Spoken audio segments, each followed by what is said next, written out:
managing your money, handling your money, being smart about it. Because unless you're signed up to a series, either a soap opera or a night series, your salary when you first start in this industry is going to be very spasmodic. By that I mean, sure, let's say you get a couple of days' work in a show, and you're going to be paid probably minimum, which is about $400 a day, plus your agent's commission on top. So let's say that you work 2 days, and your salary will be $800. And you're going to think, oh, $800, I'm wealthy. Now remember that the government also will take its cut and probably will take about $250. So you will be left with $550, which is still more than the tips that you're making waitressing or parking cars. However, let's say that that job is the only one that you get for a couple of months. So what does that make a week? About what, $60, $68 or something like that? If you don't work for 3 months, that makes about $40 a week. So you better have another job to cover your rent, your food, your phone, and your classes. Now, don't charge on a credit card.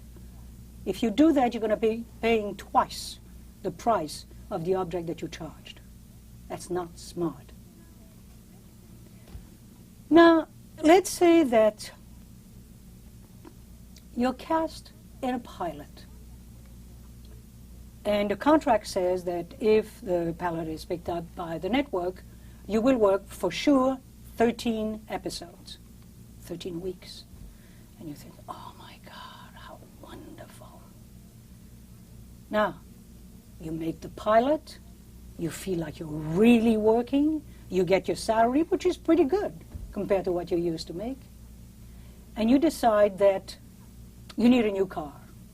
Now, if you do need a new car because the old one is bad, it's very smart, because in Hollywood, the studios are very far apart.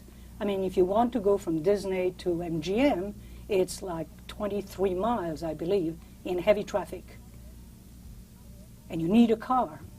However, if you decide that you want the speediest car, the most expensive car so that you can show off, you're going to have pretty hefty payment. Now, when they told you about the pilot, they said if the pilot is picked up. 2 months later, the pilot is not picked up. You never heard the word if. In your mind, you already had the whole series.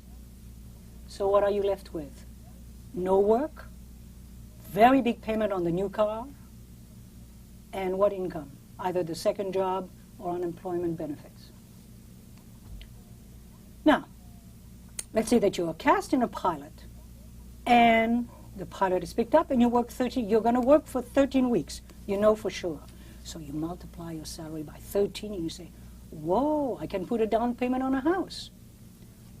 However, instead of putting a down payment on a very small house, either 1 bedroom or 2 bedroom, no, you want to go Hollywood, you want to have a big house, again, so you can show off. After 13 weeks, the show is not picked up. So what are you left with? Car payments, huge house payment. Now, wanting to invest in a car, wanting to invest in a house is smart. Wanting to invest in a big car is not smart. Wanting to invest in a huge house when you first start is not smart. Learn to manage your money. Now, there is another thing also that you have to beware of. When you start working regularly, either in a series or a soap opera, and you know your income is coming for the next 3 years, you may want, if you don't know how to handle your money, you may want to have a business manager. Now make sure that when you have a business manager, you investigate that business manager, that you trust them. Because many stars have lost a lot of money through managers whom they trusted, who themselves got entangled into business venture that didn't pan out. The best thing for you to do is to be smart. Learn how to handle your money. Save 10% of your salary. Even if you say, oh, well, I could use that, put it aside. You never heard of it. That's the smart way of handling your money.